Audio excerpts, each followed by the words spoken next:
My name is Vijay. I'm from the Nagpur state of India. The incident that I'm going to tell you happened when I was a small baby. We used to live in a 2-story house. My mother and father, who lived in the same house, lived on the floor below, whereas on the floor above, they had tenants, which were a newly married couple at the time. My mom tells me that they were very nice people, and my parents were able to form a good relationship with them. But gradually, the husband of the couple upstairs started coming home each night, drunk. Fights started taking place between the couple every night. Sometimes, their altercations would even get physical. My parents quickly became sick of their every night fights and quarrels, and so one day, my parents had had enough, and my dad had asked them to leave the house. Thankfully, they agreed. They were supposed to vacate the house in the next few days, when, on one evening, my parents had gone to see my grandparents. As usual, the couple both started fighting, but then, that night, their fight became so severe that the man beat his wife nearly to death. Broken and hurt with her husband's unkind treatment, she poured gasoline on herself and burned herself alive. The flames consumed her, and she died.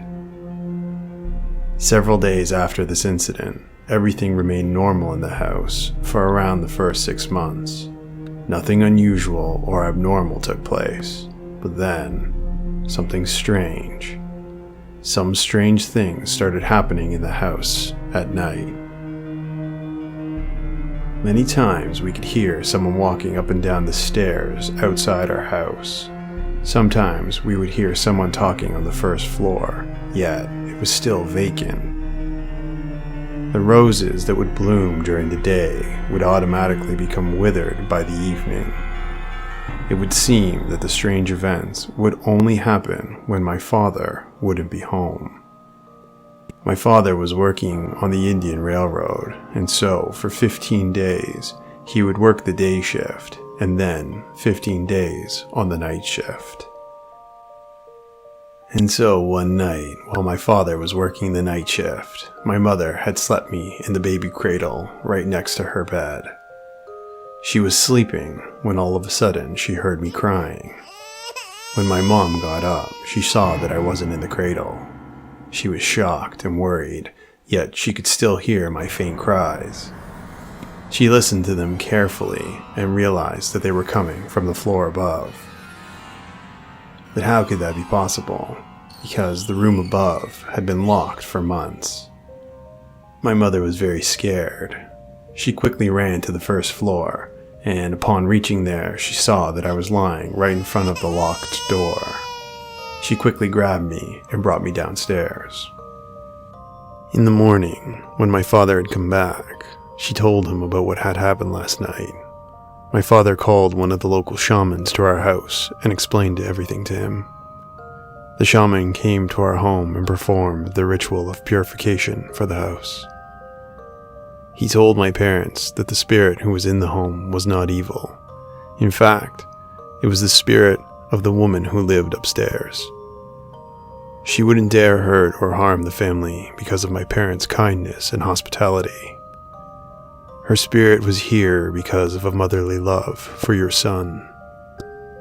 Before her failed marriage and her death, all she ever wanted was to become a mother.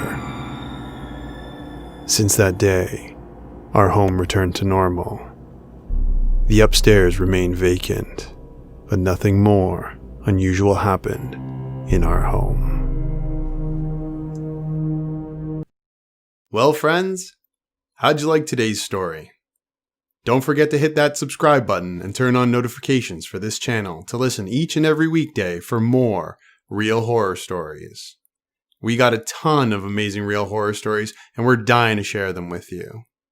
So until then, stay out of the dark and stay tuned for our next video.